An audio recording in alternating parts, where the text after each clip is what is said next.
Avec vous sur Sud Radio jusqu'à midi pour commenter l'actualité avec, c'est jeudi pourtant, oui on est jeudi, Sophie de Menton, chef d'entreprise, présidente du mouvement éthique, Christian de Villeneuve, journaliste politique, bonjour. Bonjour. Régis de Castelnau, avocat, votre blog c'est Vue du droit, vous participez également, vous collaborez au magazine Causeur, magazine d'Elisabeth Lévy et Jackie Isabello, communicant et cofondateur de l'agence Coriolink. Les blouses blanches sont dans la rue, est-ce qu'on peut encore sauver l'hôpital public? On a beaucoup parlé des urgences, aujourd'hui tous les services sont touchés, grosse désorganisation, problème d'effectifs, problème d'organisation. On en parle avec vous et on attend surtout vos témoignages. 0826 300 300. Racontez-nous si vous êtes allé à l'hôpital récemment, si vous avez des proches hospitalisés, ce que vous avez vous pu constater malgré l'effort des soignants. Parfois c'est extrêmement compliqué. Colère des étudiants, on en a parlé hier, mais on va en reparler peut-être plus d'un point de vue politique. Est-ce qu'il peut y avoir une convergence des luttes? Est-ce que les étudiants peuvent à leur tour descendre dans la rue? Et puis, on verra si on a le temps de parler du travail de nuit dans les commerces alimentaires. Commençons avec vos coups de cœur, vos coups de gueule. On va commencer avec Jackie, qui avait un coup de cœur. Écoutez, vous savez que je suis fils de sous-officier, Oui. donc j'ai une grande passion pour les officiers généraux, et notamment pour un des anciens à ne pas tourner cette fois sa langue dans sa bouche avant de parler, qui est le général Georgelin, qui est chargé donc de la reconstruction de Notre-Dame. Il a été auditionné hier par les députés. Vous voulez qu'on l'écoute? Je veux bien. On va l'écouter. On va l'écouter. On parle de Notre-Dame, finalement, on ne parle de la flèche. Quelle flèche allez-vous faire? Allez-vous la reconstruire à l'identique, etc. Toutes ces questions retrouveront leur réponse sagement, grâce à nos débats nourris et déjà amorcés, le mouvement venu. Quant à l'architecte en chef des monuments que vous avez cité, je lui ai déjà expliqué plusieurs fois, et je le ferai de manière plus qu'il ferme sa gueule et que nous avançons en sagesse. Voilà. Un gage tout militaire, ça. Voilà.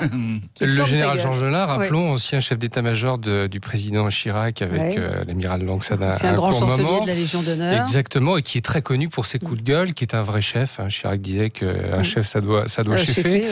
Et là, je pense que clairement, le lobbying de cet architecte qui devait l'agacer, Georgelin lui a rappelé qu'il y avait un chef, et si personne ne le déjugeait, c'était à lui de décider tout ça. Et donc, comme tout bon chef, il conduit ses troupes.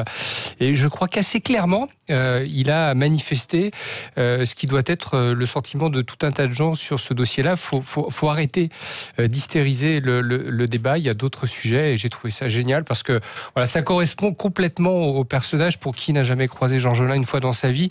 Quand vous le voyez marcher, déjà, vous vous dites, si jamais je l'interromps, il faut vraiment que j'ai un truc important à lui dire. Et il faut savoir que ça va plus loin parce que les architectes des monuments historiques sont des empêcheurs permanents de tourner en rond. Alors certes, il faut faire attention. Là, il y a beaucoup on de est un monde pays qui de veut patrimoine. intervenir. Ouais. Oui, mais c'est ça, voilà. là, y compris le président. Oui, y compris le président. Cela dit, la moindre petite lucarne qu'on veut percer dans une maison 18e, on est au-delà de la lucarne. Ça devient, oui, ça va au-delà de la lucarne, mais ils sont quand même des empêcheurs. Et ça fait partie, je trouve, de cette France profonde, de cet État profond, où on est là pour empêcher. Mais ce qui est intéressant, si je peux me permettre, Sophie, c'est intéressant ce que vous avez dit, c'est Georgelin, qui est un politique, dit à tout le monde, ici c'est moi qui dirige. Donc la prochaine fois que quelqu'un prend la parole là-dessus, qu'il soit grand patron au ministère de la Culture, parce que le grade de cet architecte des bâtiments de France, qui n'est pas n'importe quel architecte des bâtiments de France, c'est le patron de tous les architectes des bâtiments de France, eh bien tout autre qui souhaiterait avoir une posture politique, il lui adressera le même message. Donc je pense qu'un peu à l'image de ce qu'avait expliqué Sun Tzu à l'empereur à l'époque, il est capable de trancher la tête de quelqu'un sur l'espace public et de rappeler à tout le monde que rien ne se fera sans sa décision. Sophie, un coup de cœur, un coup de gueule? Non, mais je voudrais intervenir parce que double culture aussi. Moi, je suis arrière-petit-fils d'officiers généraux, etc. Mon père était bien évidemment militaire de carrière. Je suis désolé, et j'ai beaucoup travaillé contre les architectes des BDF, Bâtiments de France, ça s'appelle plus Monuments historiques, et donc qui sont effectivement là pour préserver un certain nombre de choses. Et heureusement, il est gentil le général Georgelin à vouloir jouer les bijards comme ça. C'est ridicule simplement. Moi j'ai vu le truc ce matin. On roule des mécaniques. Il est chef de quoi? Il est chef civil. d'une mission civile. Il n'est pas à la tête de ces troupes-là. C'est pas faux. Donc, il n'est pas à la tête de ces troupes. Il est prié de respecter les autres institutions de la République et pas faire le malin comme ça. Je trouve cette anecdote scandaleuse. Ah bon? Eh ben voilà. Vous en pensez quoi? Oui, mais il est militaire, comme le disait. Je suis assez d'accord. Il n'est pas chef des civils. Je suis assez d'accord. Ça n'empêche pas que les monuments historiques, ils sont pénibles. Mais oui, mais je suis le premier à le dire. Ouais. Allez, Sophie. Œcuménique, Sophie de Montaut, vous noterez, Oui, Sophie, alors là. C'est le en même temps.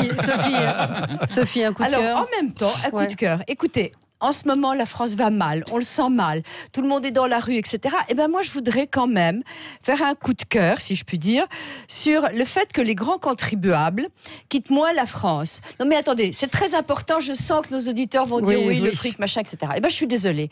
Les riches partaient, l'ISF, on a hurlé parce qu'on supprimait l'ISF, parce qu'on était dans une espèce de démarche, faut punir le riche, faut le faire payer encore plus. Est-ce que le riche paye? Le riche en paye. France, mais est-ce qu'il paye? C'est le la riche question paye. quand même. Et la déclaration d'exit tax a baissé de 30%. Les promesses de campagne de Macron ont incité à rester en France. Si on n'a pas de riches, on a encore plus de pauvres. Est-ce qu'on pourrait comprendre ça? En ce moment, quand on voit l'argent dont on a besoin, moi je trouve qu'on était les seuls à avoir un impôt qui était complètement aberrant, l'ISF. Et ben ça chutait de 40% la même année quand on a enlevé l'ISF. C'est spectaculaire. On a absolument besoin de nos riches. Merci les riches. Il faut qu'ils paient des impôts en France. Bon, les impôts sont payés.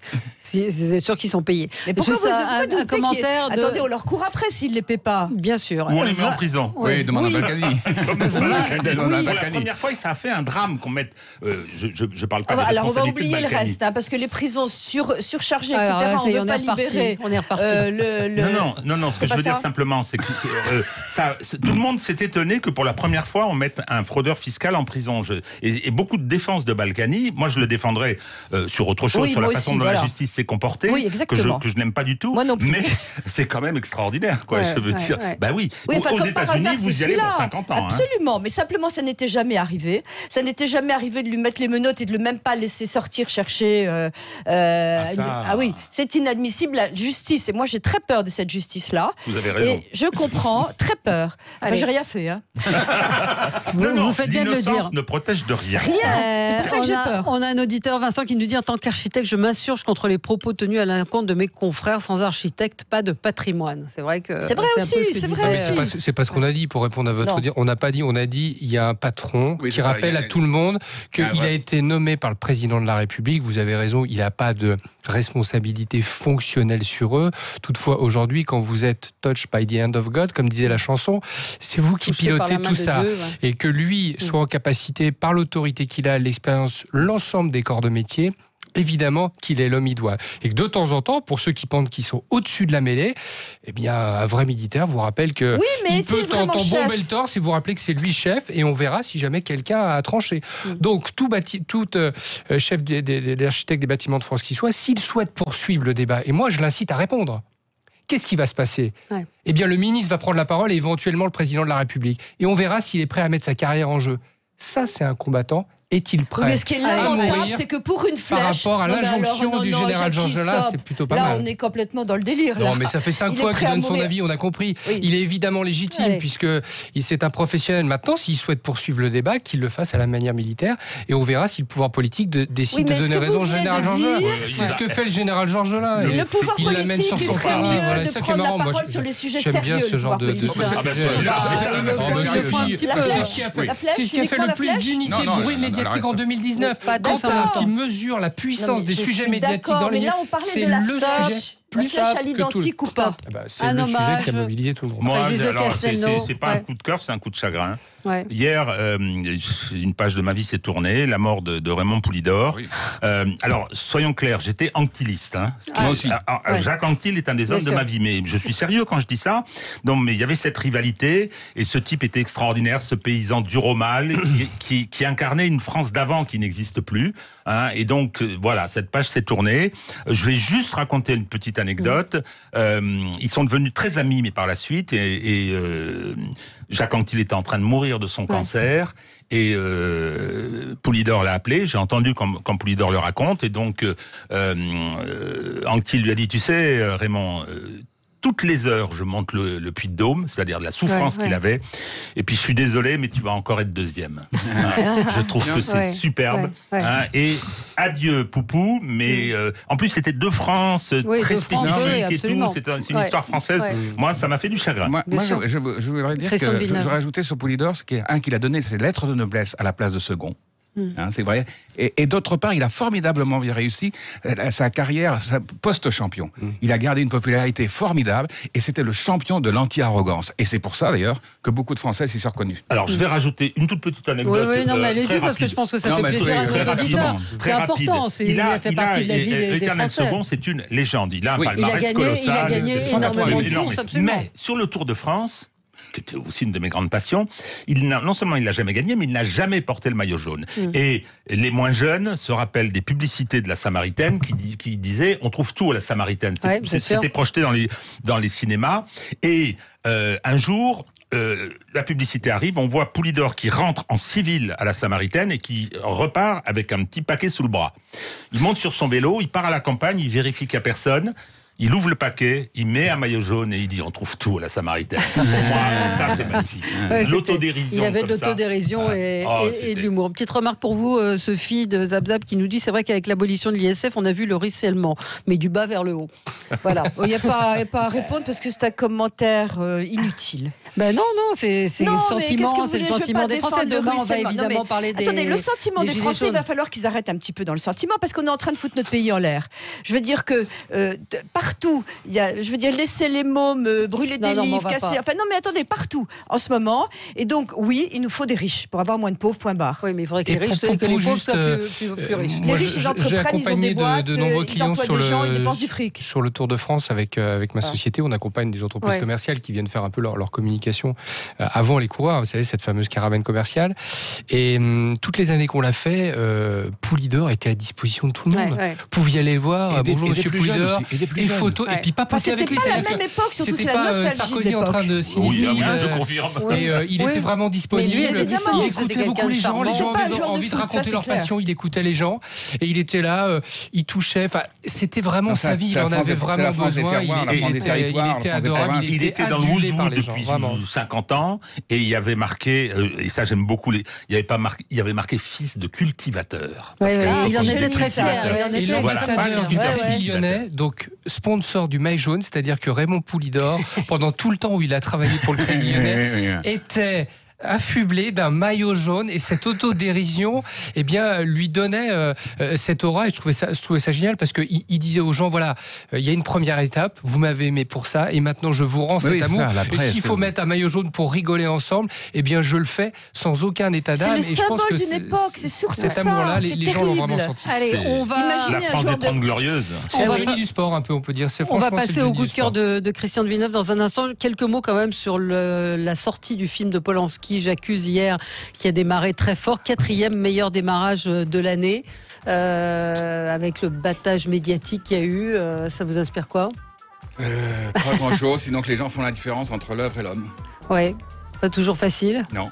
Moi, je suis profondément scandalisé par le fait que, plutôt que de s'adresser à la justice, comme cette Madame Haenel, par exemple, ou l'autre 45 ans plus tard. Mais parce qu'elle peut plus. Mais elle peut plus. Mais qu'est-ce qu'elle a fait pendant 45 ans? C'est pas de toute façon. C'est pas si simple que ça. Mais c'est pas si simple que ça. Je ne porte pas de jugement. C'est pas si simple que ça. Sur le fond de l'affaire, ce que je constate, c'est qu'on est en train de dépouiller la justice. C'est Jox qui était également accusé, et que les règles du procès pénal n'ont pas cours dans l'espace médiatique. Et ça me fait peur. C'est tout. Moi, je suis pour qu'on aille devant la justice, débat contradictoire et charge de la preuve, présomption d'innocence, et qu'on puisse le faire. Donc, cette espèce de sortie. Et puis surtout, il y a autre chose. Personne n'est obligé. Il y a des témoignages quand même. Il y a des témoignages qu'on confirme. Mais oui, mais qui confirment, vous vous souvenez? Alors attendez, on va y revenir. On va y revenir. On se retrouve dans un instant. Avec vous sur Sud Radio jusqu'à midi et on commente l'actualité et on n'a pas eu le coup de cœur de Christian de Villeneuve qui va nous amener sur le sujet de l'hôpital. Oui, alors qu'on connaît les difficultés que rencontrent les hôpitaux, je voudrais saluer l'exploit de l'équipe médicale de l'hôpital pédiatrique de Lyon, qui était menée, je crois, par le docteur Pierre-Yves Mur, qui a réussi la séparation de 2 petites siamoises camerounaises qui étaient reliées et par l'abdomen et qui avaient 12 heures d'opération. Le foie en commun. 20 professionnels, 20 professionnels, 20 médecins pendant 7 heures. Et là, c'est là où on est fiers d'être français dans ces cas-là. Et puis, il faut saluer aussi que l'association humanitaire...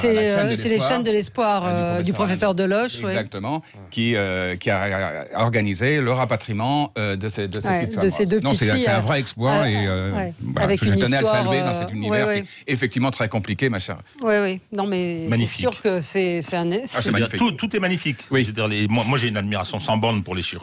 Ils m'ont beaucoup réparé, donc je leur rends hommage. Mais même sans ça, vous pouvez leur rendre hommage. Mais je leur rends hommage, oui, ils ont fait de la menuiserie. Sauf que ça devient de plus en plus compliqué, c'est ce que dénonce aujourd'hui, c'est une habitude. Le paradoxe français, c'est qu'on est le meilleur et le pire. C'est ce que je disais à Christian Villeneuve quand il m'a parlé de son coup de cœur. Je lui dis, le paradoxe, c'est qu'on a une des meilleures médecines avec des médecins. C'est malheureusement plus tout à fait vrai, hein. On a quand même des domaines de points, etc. Et avec une organisation de l'hôpital qui aujourd'hui... qui se dégrade. Alors, c'est un vrai sujet. Et d'ailleurs, la chef d'entreprise que je suis est révoltée par ce qui se passe à l'hôpital. Parce que les moyens, oui, il en faut. Toutefois, on sait très bien que vous pouvez rajouter de l'argent dans l'hôpital tel qu'il est géré actuellement, avec ce qui se passe au niveau du management, ça servira à rien.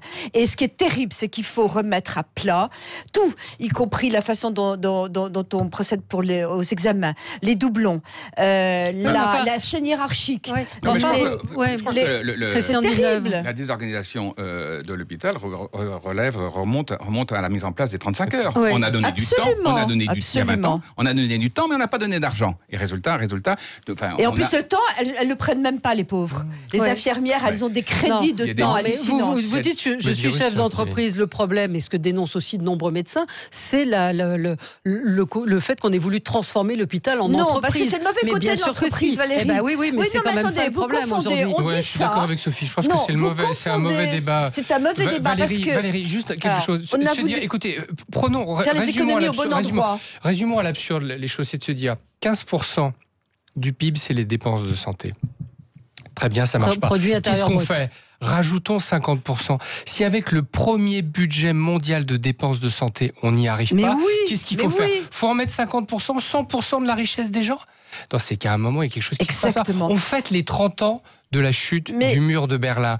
On a découvert la manière dont le système soviétique, si bien décrit par Bulgakov et tout un tas d'auteurs, était complètement unique. Une organisation qui passait par un plan qui a mis ce grand pays à bas. Eh bien, pardon de le dire, même si j'ai énormément de respect pour tous ces professionnels, il faut tout réorganiser. Le problème, c'est que ça fait 25 ans qu'on ne se saisit pas du problème. Valtou, Macron disait qu'il y a 30% des actes qui sont des actes inutiles. Rendez compte si chez Sud Radio, il y avait 30% des choses achetées qui étaient totalement inutiles. Et moi, je suis pas payée, je rassure les auditeurs. Totalement. Et c'est là où, en tant que chef d'entreprise... Par exemple, on a multiplié on a un réel problème. Les urgences sont totalement surchargées. 80%. Pas toutes les urgences. On sait que c'est pas toutes les urgences. Oui, d'accord, mais parce qu'il y a la répartition. On est en matière de service public. C'est quand on me dit la SNCF coûte tant par Français. Ben oui, ça s'appelle un service public. Le service public de santé, on a multiplié les bêtises. Alors, il y a eu la volonté de gérer avec des ratios qui ne sont pas ceux d'un service public. On a aussi fait des erreurs avec le numerus clausus, avec le corporatisme de protection, etc. Donc, la remise à plat, moi, je suis plutôt d'accord. Je suis plutôt d'accord. Les 30% d'actes inutiles et la question des urgences, aujourd'hui, il y avait SOS Médecins, je me rappelle, quand j'étais plus jeune, ça n'existe plus. Si, ça marche très bien. Ah bon ? Ah ben non, ça marche pas. Ils vont plus dans le 93. On fait tourner la parole. Attends, juste une seconde. SOS Médecins, 1, il vous renvoie aux urgences. 2, je voudrais répondre à Valérie. Moi, j'ai eu 2 cas, là. Je voudrais répondre à Valérie sur le fait que, justement, on a voulu traiter, ça c'est un poncif qui circule et qui est faux, on a voulu se comporter à l'hôpital comme dans une entreprise. La réponse est non. Vous confondez parce que ce qu'on a voulu faire, c'est des économies. Donc, tout le monde s'est élevé contre ça, mais on les a fait au mauvais endroit. On n'a pas fait ça. Vous avez effectivement un administratif à la tête d'un hôpital qui dit, par exemple, il ne faut pas rester, ou il faut rester tant de jours, ou il faut virer les gens au bout de 48 heures d'hospitalisation, etc. C'est pas ça, manager bien. C'est prendre effectivement, regarder partout, une concertation avec le personnel hospitalier, voir qui dirige. Je connais ça bien, ma belle-fille est médecin hospitalier. On va, je veux dire, racontez pas votre vie, mais je raconte pas ma vie. On n'a pas voulu traiter l'hôpital. Vous avez le professeur Grimaldi qui vous raconte comment à la Pitié-Salpêtrière on a tout foutu en l'air en leur foutant des ordinateurs, en leur demandant. Mais c'est la professionnalisation de l'hôpital qui a foutu les choses en l'air. On va y revenir dans un instant. À tout de suite. Avec vous sur Sud Radio jusqu'à midi, nous parlons de l'hôpital. 0826 300 300. Appelez-nous pour nous raconter, pour nous dire ce que vous vivez quand vous allez à l'hôpital. On en parle ce matin avec Christian de Villeneuve, Régis de Castelnau, Jackie Isabello et Sophie de Menton. On a Bernard qui souhaitait réagir justement. Bonjour Bernard. Oui, bonjour. On vous écoute. Oui, je suis bonjour, excusez-moi. Je salue d'abord Sophie Menton, que j'aime beaucoup. Parce que ça fait du bien, merci. Attendez, peut-être que... Mais... Elle est formidable, et je suis pas toujours d'accord avec elle, mais elle est formidable. Pour vous dire, j'ai un petit coup de gueule à pousser.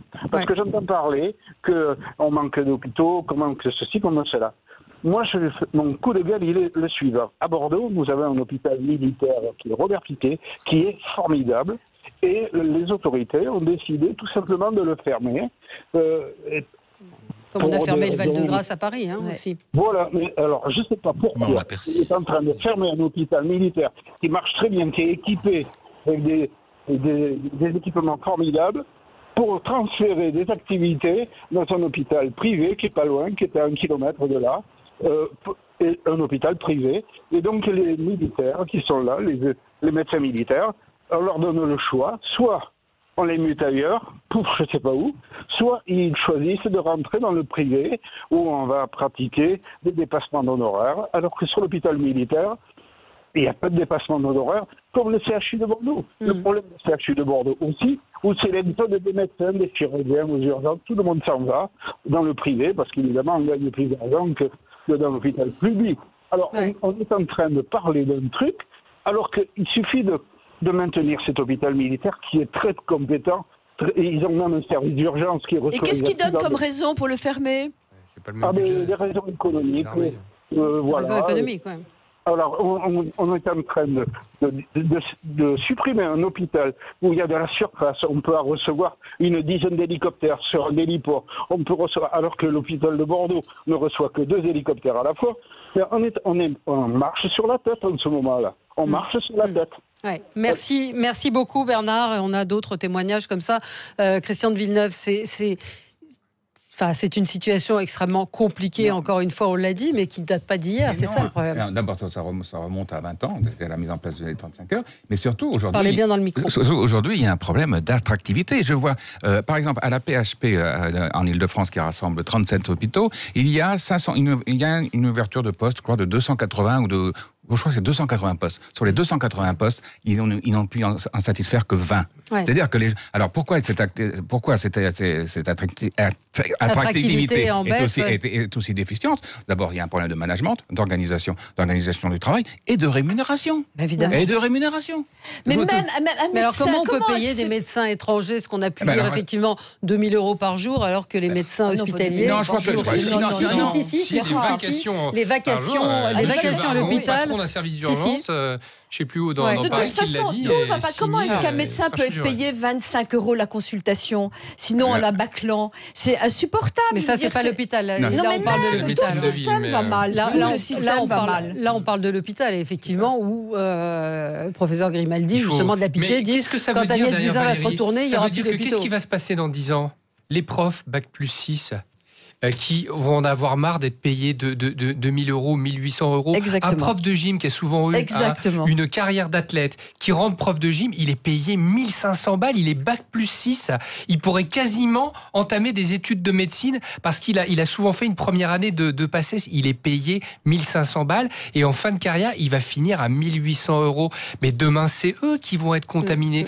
Tout ce système-là, eh bien, il est vérolé. Et nous ne sommes pas, parce qu'après, c'est bien beau de dire c'est la faute aux autres. Mais nous, en tant que citoyens, nous ne sommes pas capables de comprendre qu'il faudrait réviser tout ça et qu'il faudrait revoir l'organisation de la santé, parce que 30% d'actes qui sont non justifiés, des dépassements d'honoraires qui sont non justifiés aussi, eh bien, il faut que nous, en tant que citoyens, qu'on fasse les bons choix. Ici, quand j'entends des gens qui viennent et qui soutiennent, comme ça a été le cas Valérie, qu'au fin fond de la Creuse, il faut avoir une maternité ultra-moderne parce que c'est indispensable au système de santé français. Je dis mais il faut arrêter avec des délires pareils. Ça veut dire que là où il y a des gens, là où il y a des bébés, eh ben, il n'y aura pas de maternité. C'est pas laisser accoucher 3 pauvres femmes au fin fond de la Creuse qu'on va sauver le système de santé français. Il y a encore des gens qui défendent ce système médical en France. Alors avant qu'on soit tous d'accord, eh bien, faisons notre... Là, visiblement, c'est compliqué. Des services d'urgence qui étaient en grève et aujourd'hui, tous les services... Alors, à ce moment-là, effectivement, je suis tout à fait d'accord avec Jackie, prendre nos responsabilités et être conscient qu'il n'y a pas de baguette magique. Et il faut savoir une chose, c'est que le gouvernement actuel, quoi qu'on en dise, hérite de ça. Ce sont les héritiers de tout ce qui ne va pas en France. Ça a 20 ans de problèmes. Et donc, aujourd'hui, je veux dire que l'hôpital, c'est pas un claquement de doigts. Il faut remettre ça à plat. Il va falloir, je crois moi, arrêter les grèves. On a compris que la ministre répond immédiatement avec un plan très précis de réforme, qu'elle l'étale, qu'elle explique. Mais le plan santé doit être dans les prochaines semaines, annoncé. Il faudrait un vrai référendum. Faudrait que ce soit un débat national. Il faudrait demander aux gens en disant regardez le budget de la sécurité sociale, leur donner les plan santé, ça va pas marcher. Les gens vont faire grève. L'organisation des... Il y a un rapport du Conseil d'analyse économique qui a dit une chose très simple. La Sécu, 13% de frais de gestion, pardon si je me trompe un peu dans les trucs. Les mutuelles, tout pareil, ça fait 26% de frais de gestion quand vous mettez 10 balles. De dire, est-ce que sur la gestion d'un acte médical, on pourrait pas, ne serait-ce qu'essayer de faire un peu d'économie pour le redonner au service des grandes opérations comme vous l'avez. C'est la fonction publique qui est absolument irréformable. À partir de ce financement, l'organisation en découle. Exactement. Les gens ont besoin d'avoir un débat national. Pourquoi pas un référendum? Parce que on a Sébastien en ligne avec nous. Bonjour Sébastien. Oui, bonjour. Vous êtes infirmier ? Oui, je suis infirmier à la Salpêtrière. Alors, excusez-moi si je ne suis pas toujours très clair, je suis pas rodé à l'exercice. Oui, mais allez-y. Bonjour monsieur. Oui, racontez-nous ce que vous vivez, vous. Oui, alors je voulais juste d'abord mettre quelque chose au clair. En fait, c'est le mouvement, la manifestation de ce jour-là, elle vient en fait du collectif Inter-Hôpitaux et en association avec le Inter-Urgence, et pas les syndicats. Ouais. Quand bien même ils sont bienvenus. Oui, tout à fait. En fait, c'est un mouvement citoyen. Oui, c'est ça. Excusez-moi si je marche en même temps, parce que justement là, je suis sur l'hôpital et après, ce qu'il faut mettre en avant, c'est vraiment la déshumanisation auquel on fait face en fait au quotidien. Au quotidien, que ça soit en fait. Comment dire? Vous êtes essoufflé, Sébastien. C'est que je marche en même temps, là, je rejoins mes collègues. Attention. Donc en fait, il y a une déshumanisation au niveau administratif. Vous m'entendez? Oui, on vous entend. Mais c'est quoi le problème aujourd'hui à l'hôpital pour vous qui êtes infirmier? Le problème, clairement, c'est qu'on en est à un point où tout est déshumanisé, que ça soit dans les rapports avec les patients. Donc ça peut mettre en place ce qu'on peut appeler, en gros, de la maltraitance. Souvent, c'est une réponse de défense de l'infirmier qui, en fait, tellement il est dépassé, ou le soignant, en fait. Quand on dit souvent infirmier, mais c'est vraiment toutes les personnes qui travaillent dans l'hôpital. Qu'est-ce qu'il faut faire? Ce qu'il faut faire, en fait, c'est trouver un moyen pour nous investir plus dans l'hôpital, mettre les moyens financiers, mais aussi humains. Mais quand je dis financier, il y a beaucoup d'argent, on ne sait pas comment c'est forcément organisé. On pourrait peut-être faire mieux avec autant. Exactement, je pense que mais vraiment nous inciter plus à être dedans. Et ce qu'il faut voir, c'est... il faut vraiment faire attention à ce... Mais c'est peut-être un problème de société. C'est vraiment... par exemple, en termes de déshumanisation, vous avez des soignants qui, s'ils se retrouvent... S'ils ne peuvent pas venir travailler, par exemple, parce que leur enfant est malade, ils peuvent se retrouver avec des retraits de salaire parce que le certificat de l'enfant est arrivé un peu trop tard. C'est un peu délicat. Voilà, on délire. Si on imagine ça dans une boîte privée, mais on délire. Après, je sais pas, moi j'ai l'impression qu'en fait, qu'on donne pas les moyens aux services publics de se tenter de donner, de répondre aux services auxquels la population peut s'attendre. Que maintenant, après, on dit, écoutez, ça marche pas, donc c'est nul, donc faut privatiser. Mais en fait, on nous donne pas la chance de le faire. Et en fait, on a beaucoup de gens qui sont démotivés, mais à tous les niveaux. Et donner la chance de le faire, ça voudrait dire qu'il faudrait effectivement consulter par exemple le personnel de l'hôpital pour une meilleure organisation. Oui, nous investir plus. Et quand je dis personnel, c'est franchement de l'agent hospitalier au chef de service, mais même le directeur. Vous voyez bien, à chaque fois, là je reprends mon souffle, ça va mieux. Vous voyez bien qu'à chaque fois que les gens témoignent, c'est toujours un visage masqué. Parce qu'il y a une peur. Mais oui, et donc à chaque fois que je vois un reportage sur la santé, on a l'impression que les témoignages, c'est du même niveau que ceux qui témoignent contre la mafia. C'est quand même scandaleux. C'est un service public, c'est quelque chose qui a été fait après 45. Je parle de la sécurité sociale. C'est des gens qui n'étaient pas d'accord. Vous avez des mecs, c'était des communistes, des royalistes, ils se sont mis entre eux. Ils ont dit qu'est-ce qu'on veut pour notre pays. Mais on entend en tout cas dans votre témoignage, Sébastien, que vous aimez votre métier, que vous avez envie de le faire du mieux que vous pouvez et que vous êtes désemparé, comme de très très nombreux personnels soignants devant cette organisation et le sous-financement, c'est-à-dire et la déshumanisation qu'a souligné Sébastien. Merci Sébastien de votre témoignage. Ce problème de débordement de travail, depuis toujours, ils le connaissent, ces grands professionnels. Sauf qu'avant, ils étaient soudés. Voir la mort au quotidien fait que vous avez des relations beaucoup plus intenses avec vos collègues, comme connaissent les pompiers, les militaires, les policiers. Et avec les 35 heures que soulignait Christian, d'un coup, le lundi, vous commenciez avec Brigitte, avec Fadela, c'était vos copines. Là, le lundi, vous êtes arrivé avec Janine, machin, que vous connaissez pas. On peut pas dire ça, ils sont quand même très soudés. Demandez à un sapeur-pompier ou un policier d'appeler. Il va vous expliquer que d'un coup, on a cassé leur moule. Et ce qu'avant, ils acceptaient de faire pour recoller la machine, d'un coup, ils se sont retrouvés avec des gens qu'ils connaissaient pas. Et là, ils ont commencé à se dire, attends, on était entre nous, on était des amis, on était prêts à se souder. Ça va au-delà de ça. Et d'un coup, on s'est dit que la machine a commencé à dysfonctionner. Et à partir de ça, ils se sont aperçus de tous les problèmes qu'il y avait. Et l'intelligence humaine qu'ils mettaient déjà depuis très longtemps, parce qu'ils en faisaient énormément des heures supplémentaires. Vous ne voyez jamais une infirmière, un pompier qui disait « Ah mais non, moi je pars pas au feu parce que dans 10 minutes j'ai terminé » ou une infirmière pareil. Maintenant, il le fait parce qu'on a cassé son moule émotionnel. Et le moule émotionnel, c'est ce qui fait la culture d'entreprise. C'est ce qui fait la culture de... plus grave que ça, moi. Non, mais je pense aussi la première étape. Et ensuite, les choses se sont enchaînées. Moi, je voudrais... J'ai pas les compétences pour dire faudrait faire ci, faudrait faire ça. C'est compliqué. Je pense que si on s'y attelle, on y arrive. Il y a un constat. Personnellement, moi, je veux pas être présomptueux. Simplement, je vais rappeler, on est le 14 novembre, le lendemain du 13 novembre. Moi, je me rappelle quand il y a eu les massacres du Bataclan, il y avait des photographes étrangers qui ont pris les photos de tous les services de chirurgie. La nuit, à minuit, ils sont tous arrivés.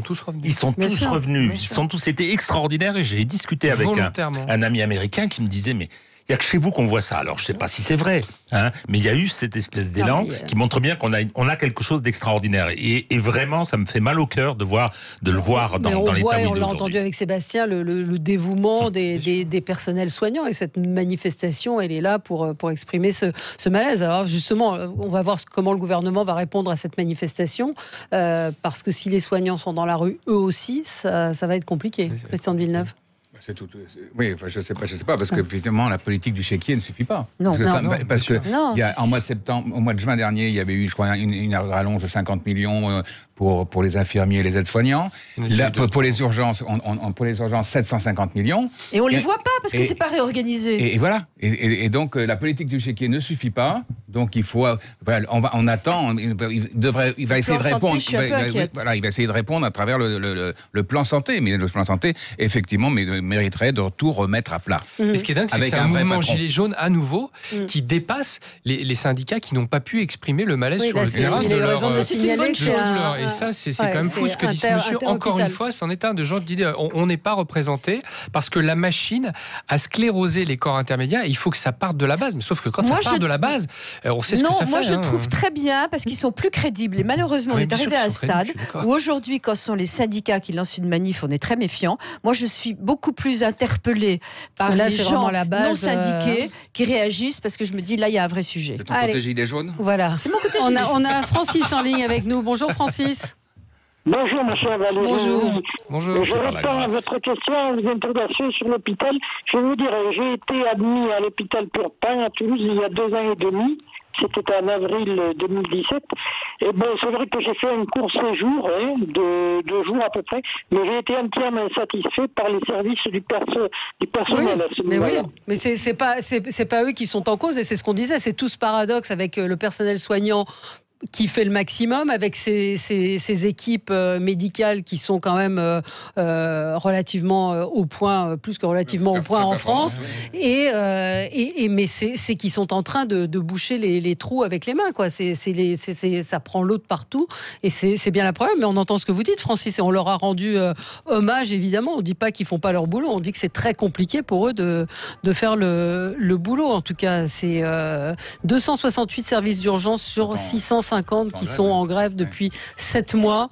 Et il faut savoir qu'ils sont en grève et qu'il faut leur tirer leur chapeau, parce que quand même, il faut le dire, ils sont en grève mais ils continuent à soigner les gens. Il y a marqué en grève sur leur blouse, et moi, coup de chapeau, parce qu'ils sont des gens responsables.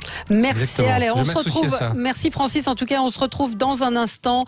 On va parler de la colère des étudiants. À tout de suite. Oui ou non? Avec vous sur Sud Radio, le débat continue même pendant la pub. Sophie est en très grande forme aujourd'hui. Oui. On a parlé donc des blouses blanches qui sont mobilisées. Les étudiants sont en train de s'énerver très sérieusement, en colère. Peut-il y avoir une convergence des luttes? Une trentaine d'étudiants, vous le savez, ont tenté de bloquer à nouveau le campus de Bron de l'université de Lyon 2 ce jeudi matin. La veille, une soixantaine d'étudiants avaient déjà été évacués. Gabriel Attal reçoit aujourd'hui les organisations étudiantes, 6 jours après l'immolation d'un étudiant lyonnais. Il avait laissé une lettre pour expliquer ses difficultés rencontrées au cours de sa scolarité. On a parlé hier de la précarité des étudiants aujourd'hui. Il y a urgence pour le gouvernement à désamorcer la colère des étudiants, parce que ça risque de devenir compliqué. Alors je vais commencer parce que je n'ai pas beaucoup parlé sur l'hôpital. Les étudiants, une minorité qui a fait ce truc stupide en déchirant les livres avec François Hollande. Je rappellerai, ce sont des petites minorités. Je rappellerai simplement qu'actuellement la France est dirigée par un groupe minoritaire, 11% des voix 11% des inscrits aux européennes. Et donc effectivement, les minoritaires s'attribuent des pouvoirs avec la volonté furieuse, à gauche, entre guillemets à gauche, de censurer. C'est extraordinaire. Il y a un renversement maintenant. C'est interdisons à ceux qui ne sont pas d'accord avec nous de parler. Et on l'a vu. Alors, interdite de parole. Tout à fait. Et puis Sifawi, Eschil interdit de parole aussi à la Sorbonne. Oui. Donc cet événement témoigne quand même du caractère minoritaire de ces mouvements. Moi, je pense pas qu'ils vont être dans le mouvement là. Ils ont fait Nuit debout, qui était grotesque. Le mouvement des Gilets jaunes, ils n'ont pas bougé. Non, les étudiants, ils n'ont pas bougé. Donc, moi, je crois que je sais pas ce qui va se produire. Je veux pas être présomptueux non plus. Mais le thème de la précarité.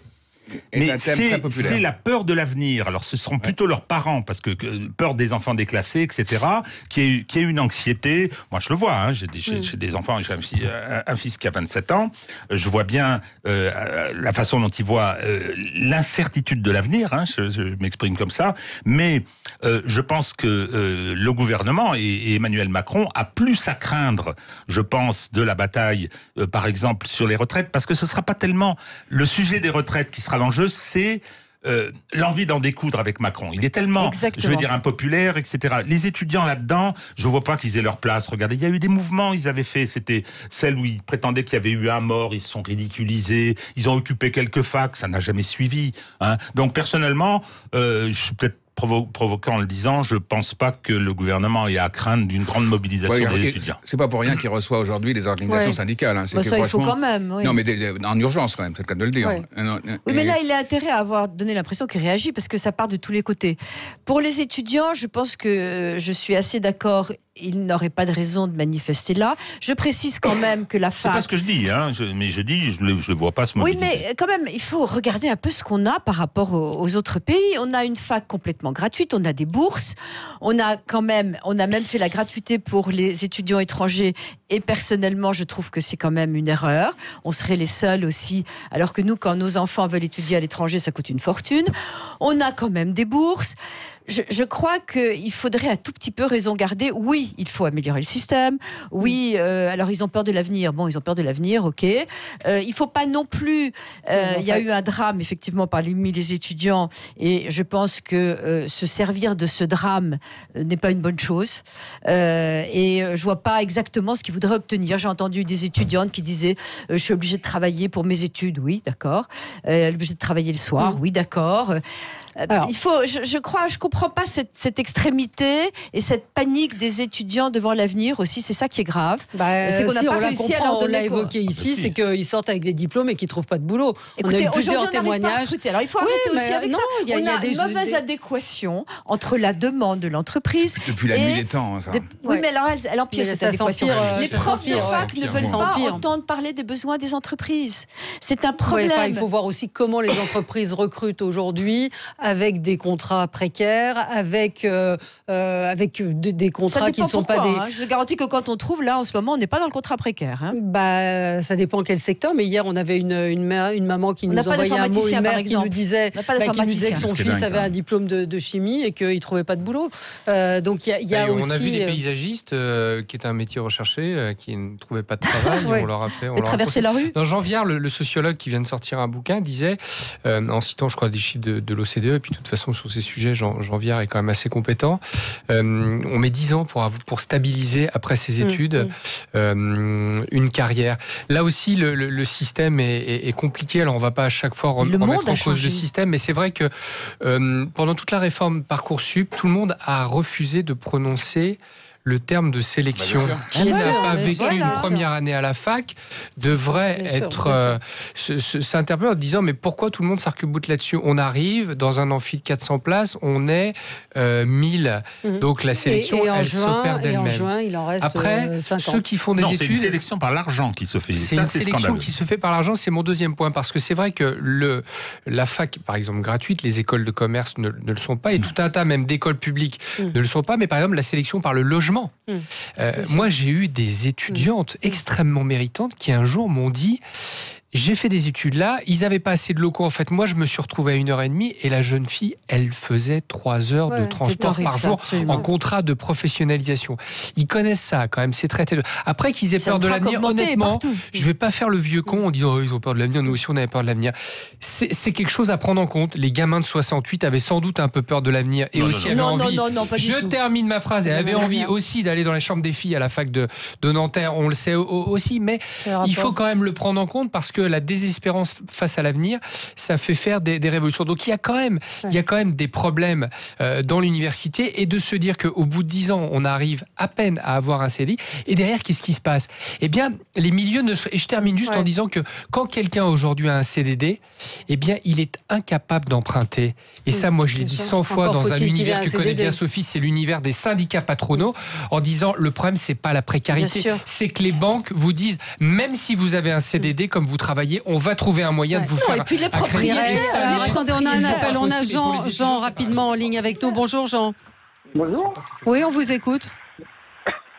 Écoutez, je pense que c'est triste d'être dans un pays comme ça où c'est la guerre du matin au soir. Quand on se lève le matin, on va tous s'immoler parce qu'il y en a un peu ras-le-bol quand même. Donc là, tout le monde a peur de tout. Les présidents de la République vont se succéder les uns après les autres. Au bout de 10 mandats, on les flingue tous. Et donc, depuis Sarkozy, on continue à flinguer. Donc, on n'est pas content. De toute façon, en 5 ans, ils peuvent rien faire. Ça fait 40 ans que ce pays ne se regarde pas et continue à vivre au-dessus de ses moyens. Aujourd'hui, c'est Macron qui paye.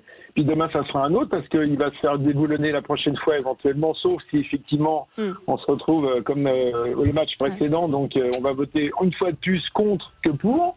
Donc forcément, tous les jours... moi, je voudrais savoir quand même, personnellement, ce garçon qui s'est immolé, qui est quand même une façon de se suicider extrêmement horrible, parce qu'il y a une chance sur deux déjà de mourir. Deuxièmement, une grande chance d'être sacrément handicapé. Est-ce qu'il n'y a que ce problème-là? Est-ce que c'est qu'un problème d'études qui l'a poussé à ça? Est-ce qu'il y a d'autres choses derrière? Parce qu'aujourd'hui, on sort les bien sûr, mais vous avez raison, Jean. C'est quand même énorme ce qu'il a fait. Il n'y a bien pas que la raison de ça. Et tout de suite, ça déclenche une espèce de branle-bas de combat. Pourvu que les étudiants n'aillent pas dans la rue, pourvu qu'ils n'y aillent pas, pour qu'ils n'y aillent pas. Bon. Oui, mais vous avez raison, et vous avez raison que on est toujours c'est toujours très compliqué quand il y a un suicide parce que c'est une convergence de choses. C'est une convergence de choses et c'est effectivement, vous avez raison, c'était un très bon témoignage. Merci Jean, merci à tous les quatre.